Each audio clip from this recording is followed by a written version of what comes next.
എനിക്ക് പേടിയാണ്, പുറത്തേക്ക് ഇറങ്ങാൻ പറ്റണില്ല, അത്രക്ക് മാറ്റിച്ച് കിടക്കുകയാണ്. സത്യത്തിൽ ഇന്നലെ എന്താണ് സംഭവിച്ചത്? കാര്യങ്ങൾ ഡീറ്റെയിൽഡ് ആയിട്ട് പറ മോനെ ദിനേശ. അല്ല ഞാൻ പറയാം. Flash back. വേറെ എന്റെ വീട്ടിൽ വന്ന് എന്റെ മോളത്തെ മുറിയിൽ താമസിച്ച് മാസ്റ്റുബേറ്റ് ചെയ്യാൻ അവിടെ പരിപാടി. എന്റെ ഈശ്വര, എന്തൊക്കെയായി കേക്കണേ? പച്ചമലയിൽ പറഞ്ഞ വാണോടിക്കുക. എന്റെ വീടെന്താ ലോഡ്ജാണോ? എന്റെ വീട്ടിലാണ് മോളത്തെ മുറിയിൽ മാസ്റ്റുബേറ്റ് ചെയ്യണവൻ. നീ എന്റെ മാനം കളയരുത്, നിനക്ക് എന്ത് വേണേലും ഞാൻ തരാം. സന്തോഷ് വർക്ക് എന്നെ പറ്റി കുറ്റം പറയുന്നുണ്ട്. തനിക്ക് എന്തൊരു നടന്മാരെ പറ്റി കുറ്റം പറയാം, എന്നെ പറ്റി പറയണതിന് പറയാനുള്ളത് ഞാൻ മുഖത്ത് നോക്കി പറയും. അതെന്റെ ചെറുപ്പം മുതലേ ഉള്ള ശീലമാ. വെറുതെ പറയണം, ആരും വിശ്വസിക്കരുത്. അയ്യോ, സത്യമായിട്ടും ഉള്ളതാ. തെറ്റ് ചെയ്യാത്തവരായി ആരാ ഗോപു ഉള്ളത്? ഞാനിത് ഗ്ലിസറിൻ തേച്ച് കരയുന്നതല്ല, റിയൽ ആയിട്ട് കരയുകയാണ്. അത് വിശ്വസിക്കാനും വേണ്ടി മാത്രം മണ്ടനല്ലടാ ഞാൻ, മണ്ടനല്ല.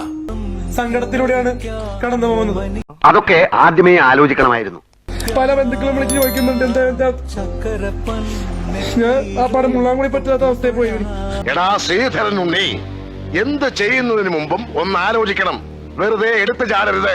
ഇപ്പൊ എന്തായി? ഇരുന്നങ്ങ് അനുഭവിച്ചോ. എന്റെ ഈ കരച്ചിൽ വേണമെങ്കിൽ നിങ്ങൾക്ക് തള്ളിക്കളയാം. കാരണം നിങ്ങള് മനുഷ്യന്മാരാ, വിശ്വസിക്കത്തില്ല.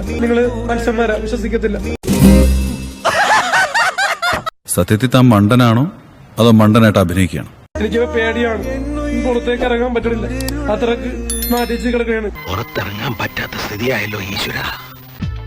എല്ലാം വിധിയുടെ വിളയാട്ടം. ബന്ധുക്കള് വരെ എന്നെ പറ്റി